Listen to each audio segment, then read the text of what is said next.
bonjour à tous. On se retrouve aujourd'hui avec quelques bonnes nouvelles. Alors la première bonne nouvelle, c'est qu'il est maintenant possible de trouver des produits de la gamme Roy Hutchinson en France sur le site français hutchistore.fr. Vous pouvez retrouver des produits, des bouillettes, des parfums, de quoi rouler les appâts, des pop-up, voilà. Donc ça c'est plutôt la bonne nouvelle, parce qu'il y avait pas mal de gens qui demandaient où trouver les produits. Donc voilà, hutchistore.fr. Donc ça c'était la première bonne nouvelle.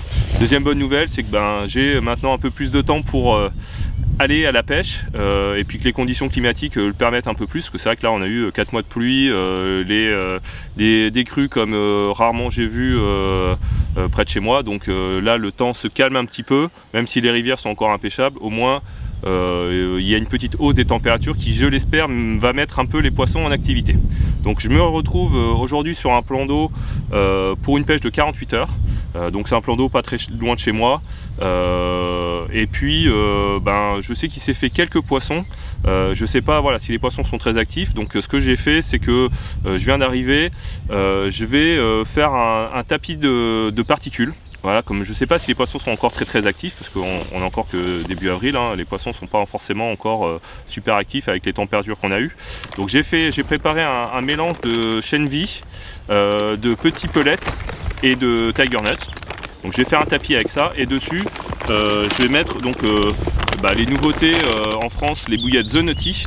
Donc des bouillettes, un bird food qui s'adapte à toutes les saisons, hein, avec des farines de noix et de noisettes dessus. Donc ça a une odeur assez forte de graines, donc c'est très sympa. Et puis sur un tapis de chêne vie et de tiger, ça va se marier parfaitement. Donc ça, je vais faire ça sur 2 cannes, et sur les 2 autres cannes, je vais mettre juste des sacs solubles. Comme ça me permettra d'avoir 2 cannes en tête chercheuse. Comme ça, si les poissons sont pas trop actifs, il n'y aura pas trop d'amorçage. C'est pas le chêne vie et puis les pellets qui vont fondre, qui vont gaver les poissons. Et puis les sacs solubles, je vais dedans écher avec des wafters. Donc j'ai pris 2 couleurs différentes, hein, des blancs et des jaunes, histoire de jouer un peu sur l'attrait visuel.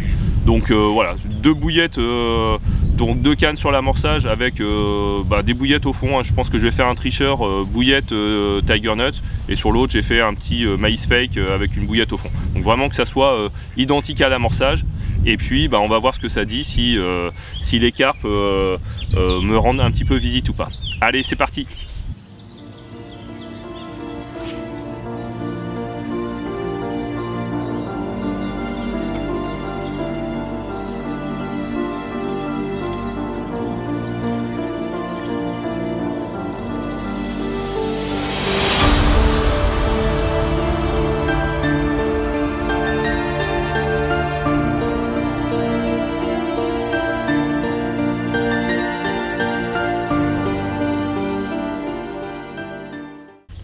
Alors je vais vous expliquer comment je procède pour la pêche là au sac soluble.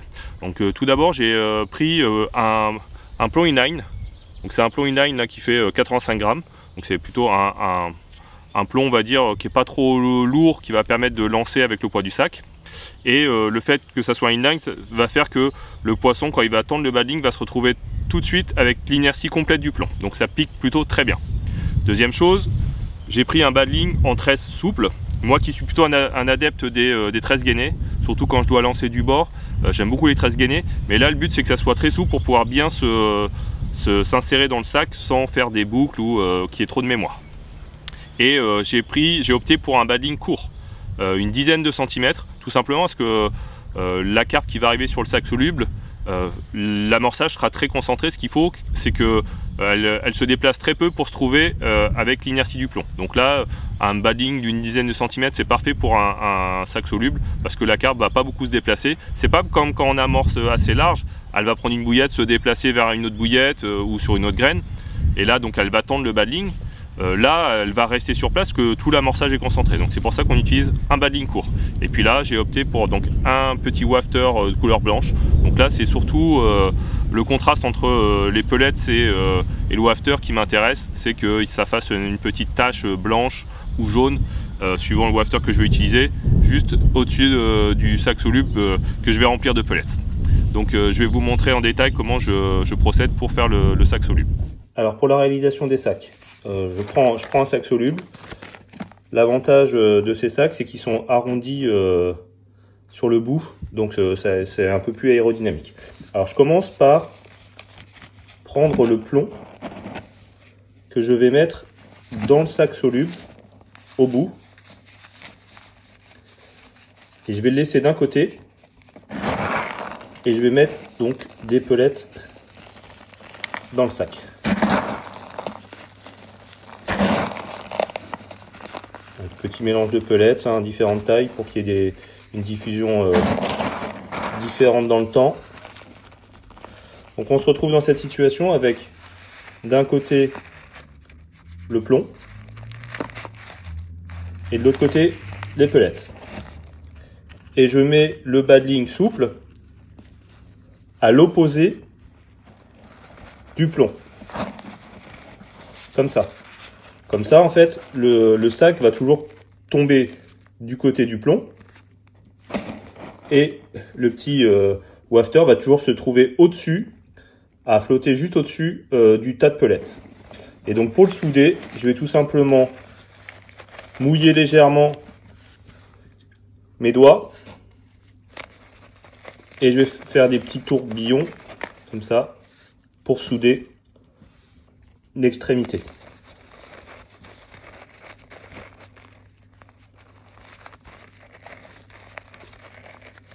Et voilà, on se retrouve donc avec un sac pêchant qui peut être expédié à assez grande distance.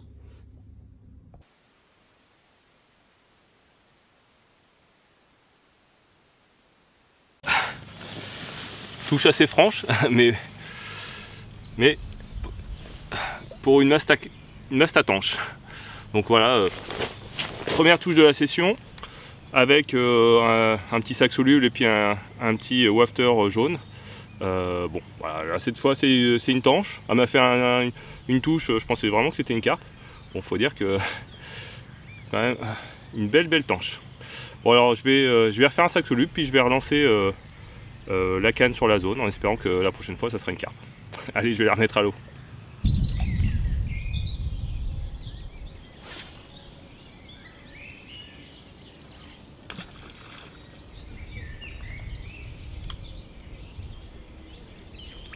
Voilà.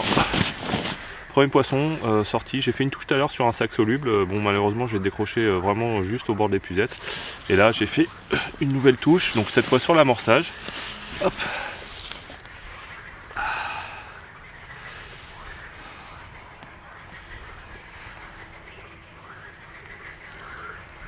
Donc voilà, ça fait plaisir. Premier poisson de la session.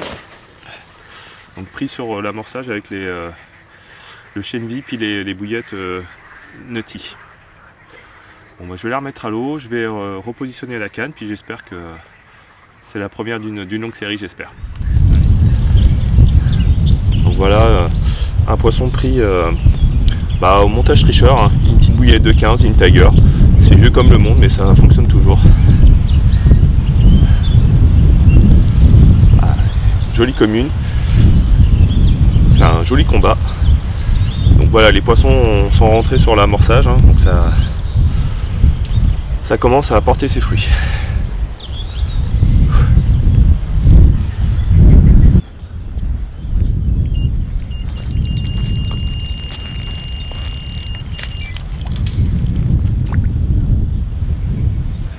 Alors sur le poste que je pratique aujourd'hui, l'utilisation du bateau est autorisée.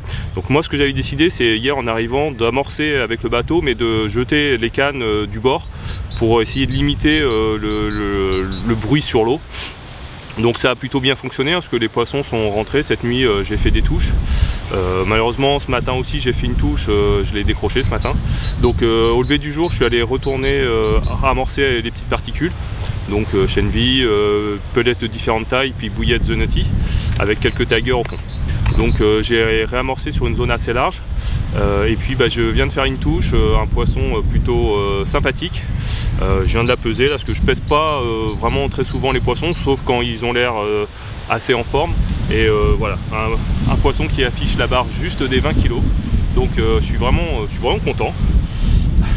Et en plus un joli poisson, tout en longueur. Alors il m'a donné un peu de fil à retordre, j'étais obligé d'aller le chercher en bateau. Hop là.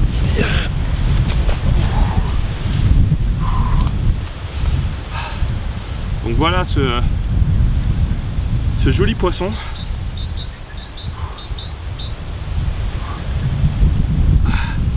Donc qui s'est laissé séduire par mon montage tricheur, hein, une bouillette en 15 et puis une tiger posée au fond, identique à l'amorçage.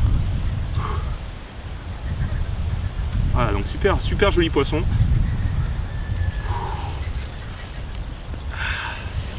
Donc je vais repositionner la canne et puis en début d'après-midi je relancerai un petit peu d'amorçage pour entretenir le coup. On va pouvoir les remettre à l'eau. Bon, alors après cette jolie miroir de tout juste 20 kg, j'ai eu une nouvelle touche, petite touche en retour discrète, et cette fois c'est dans la catégorie commune. Oh là là là là. Donc voilà, sa petite sœur, toute petite commune qui est venue sur le sac soluble. Bon, et c'est pas grave, on va la remettre à l'eau en espérant qu'elle devienne bien grosse, et puis on va refaire un sac et on va relancer en périphérie d'amorçage. Allez, c'est parti. Alors pour cette deuxième nuit, j'ai un de mes fils qui est venu me rejoindre. Donc heureusement j'avais avec l'hybride Broly, avec l'extension on peut mettre 2 Becher. Donc j'ai un peu agencé l'abri pour pouvoir accueillir une deuxième personne. Et puis j'ai aussi changé l'abri de place parce que j'étais envahi par les fourmis sur le premier endroit où j'avais mis l'abri. Donc là pour cette deuxième nuit, je tire un peu conclusion des 24 premières heures. C'est-à-dire que sans trop de surprise, les premières touches ont eu lieu sur les sacs solubles un peu isolés, et que les poissons sont rentrés sur l'amorçage, et que finalement j'ai plus touché sur les sacs solubles parce que les poissons sont concentrés sur l'amorçage. Donc là je vais passer une des cannes qui était au sac soluble identique à l'amorçage. Là sur celle-ci je vais mettre une bouillette en 20 mm et une pop-up en 15. On va dire une bouchée un petit peu plus grosse que sur l'amorçage, que je laisserai un petit peu en périphérie, et puis les deux autres qui ont produit des touches depuis hier vont rester identiques, hein, à savoir un montage tricheur, une tiger et une bouillette The Nutty en 15, et puis l'autre un bonhomme de neige 15 mm, 12 mm. Voilà, donc on va repositionner les cannes là où ça a déroulé, et puis réaménager celle qui n'a pas produit pour la rapprocher un petit peu de l'amorçage. Et puis donc je vais juste adjoindre des petits sticks pour renforcer un petit peu la traction au niveau du montage. Voilà, donc rien de bien compliqué. J'espère juste que voilà, les poissons qui commençaient à se manifester et puis à faire des touches sur l'amorçage vont continuer à venir se nourrir. Allez, c'est parti. Bon alors fin de la deuxième nuit, on n'a rien touché de la nuit.